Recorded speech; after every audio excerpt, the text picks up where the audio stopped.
جمعے کی نماز میں جو پشاور کی جامع مسجد میں خونی واقعہ ہوا جس میں 57 افراد شہید ہوئے اور 100 سے زیادہ افراد زخمی ہوئے،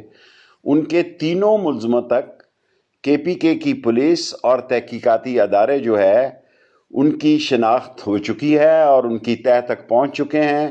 اور اس سلسلے میں KPK پولیس اور تحقیقاتی اور تفتیشی اداروں نے بڑا زبردست کام کیا ہے۔ آئندہ ایک دو روز میں ان ملزموں تک پولیس پہنچ جائے گی، لیکن ان کی ٹوٹلی آئیڈینٹیفیکیشن ہو چکی ہے۔ دوسری جو بات پوچھی جا رہی ہے، منسٹری آف انٹیریئر میں نواز شریف کی طرف سے پاسپورٹ کی کوئی درخواست نہیں آئی۔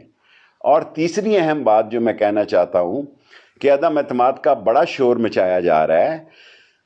اجلاس کی ریکوزیشن کی درخواست بھی ابھی موصول نہیں ہوئی۔ اجلاس کی ریکوزیشن کی درخواست کے موصول ہونے کے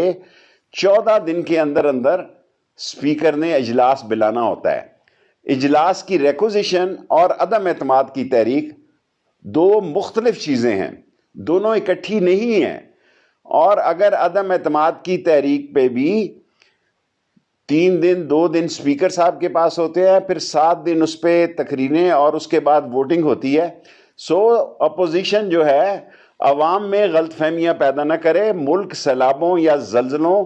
یا بیماریوں سے تباہ برباد نہیں ہوتے، ملک افواہوں سے اور جو ملک کے اندر جو تخریب اور انتشار کی باتیں کی جاتی ہیں، ان سے ملکوں کو نقصان پہنچتا ہے۔ ابھی دلی دور است، اور یہ کم و بیش 1 مہینے کا پروسیجر ہے۔ 1 مہینہ نہ صحیح تو 24-26 دن تو کہیں نہیں گئے، اور انشاءاللہ تعالی عمران خان 5 سال پورے کریں گے، اور اللہ سبحانہ تعالیٰ کے حکم سے ہم بے شک یہ جو مرضی تحریک لے آئے، پہلے بھی ان کو اسمبلی میں شکست ہوئی ہے، اب بھی شکست ہوگی، اور پاکستان جو ہے وہ آگے بڑھنے کی طرف جا رہا ہے۔ بدنصیبی ہے کہ بعض لوگ جو ہے وہ انتشار اور خلفشار کو ہوا دے کے